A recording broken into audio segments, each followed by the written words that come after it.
បាទសួស្តីអ្នកនរគ្នានៅក្នុងវីដេអូនេះខ្ញុំនឹងបង្ហាញពីរបៀបបង្កើតករណី TikTok ថ្មីដែលភ្ជាប់ជាមួយនឹង account Facebook អញ្ចឹងជំនាញដំបូងអ្នកនរគ្នាចូលទៅក្នុង TikTok បាទថ្មីវាមិន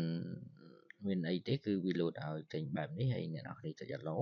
បន្តមកទៀតអ្នកចុច script បាទរួចហើយអ្នកនរគ្នាអូសឡើងលើហើយគេនឹងដាក់ថា start watch បន្តមកទៀតអូសឡើងលើរួចហើយអ្នកនរគ្នាចុច allow ចុចមកបន្តមកទៀតយើង log ជាមួយនឹង Facebook បាទចុច continue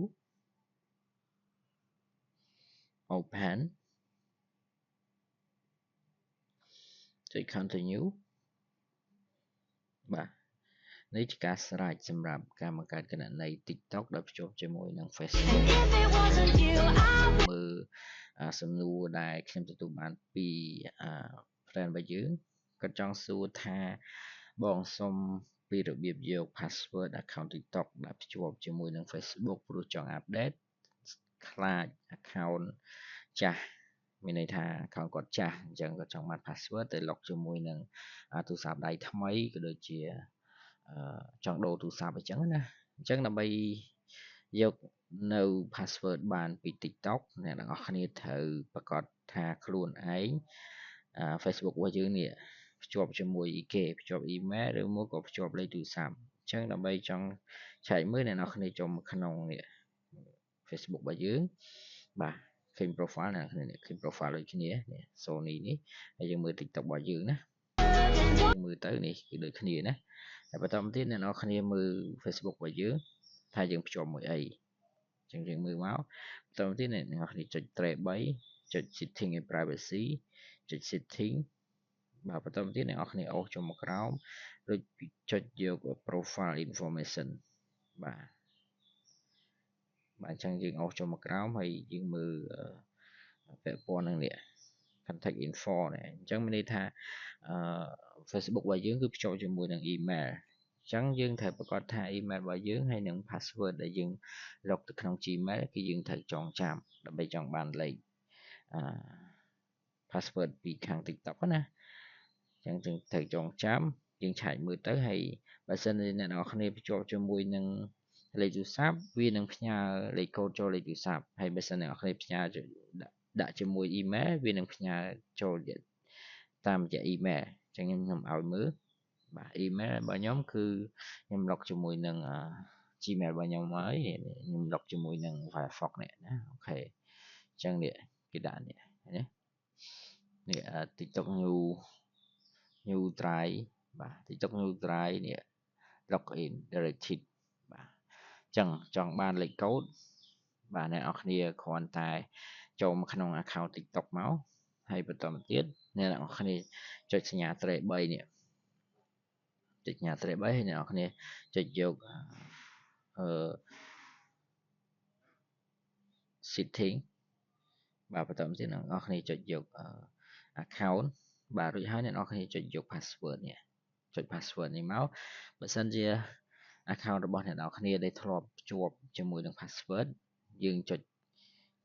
ចង់ change password យើងចុចទៅលើ password ហើយវាយ password ចាស់ហើយ change password ថ្មី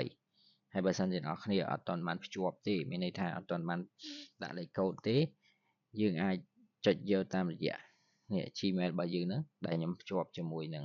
laptop របស់ខ្ញុំហ្នឹងបន្តមកទៀតយើងចុចយក next បាទចុច next ហើយបន្តមកទៀតវានឹងផ្ញើលេខកូដ6ខ្ទង់អញ្ចឹងយើងវាយលេខកូដ6ខ្ទង់មក19 1699អញ្ចឹងយើងអាច change password ថ្មីក៏ដូចជាបាទទាញយកនៅ password ពី TikTok បានហើយអញ្ចឹងយើងដាក់ password ថ្មីមកដើម្បីពេលដែលយើងចង់ log ទៅទូរស័ព្ទដៃមួយទៀតគឺវាងាយស្រួល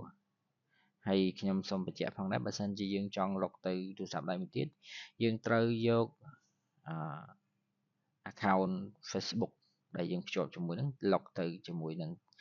គេហៅថា Drive ថ្មីណាទូរស័ព្ទថ្មីដូចគ្នាណាអញ្ចឹងខ្ញុំមិនឆេងទេអញ្ចឹងអ្នកនរគ្នាអាចធ្វើតាមវិធីនេះបានណាអ ចឹងសម្រាប់វីដេអូពាក់ព័ន្ធទៅនឹងការយកលេខកូដពី TikTok គឺធ្វើបែបនេះ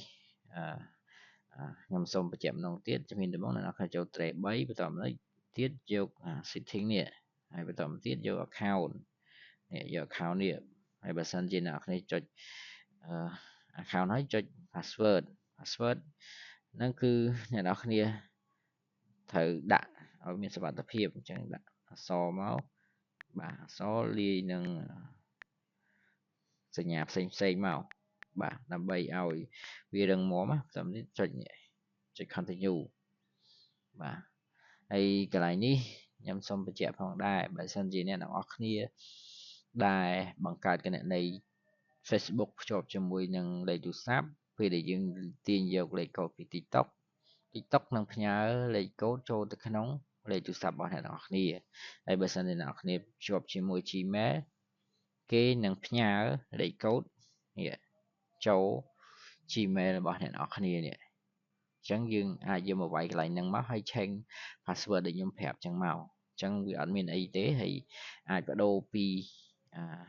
ទូរស័ព្ទដៃចាស់ទៅទូរស័ព្ទដៃថ្មីបានដូចគ្នាអញ្ចឹងនៅក្នុងវីដេអូនេះគឺមានតែប៉ុណ្្នឹងឯងសង្ឃឹមថាអ្នកនរគ្នាយល់ហើយបើសិនជាអ្នកនរគ្នា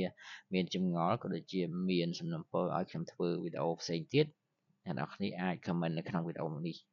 អញ្ចឹងអ្នកនរគ្នាដែលអត់ទាន់បានជួយចុច subscribe សូមជួយចុចម្នាក់មួយផងអរគុណសម្រាប់ការតាមដានទស្សនាវីដេអូនេះ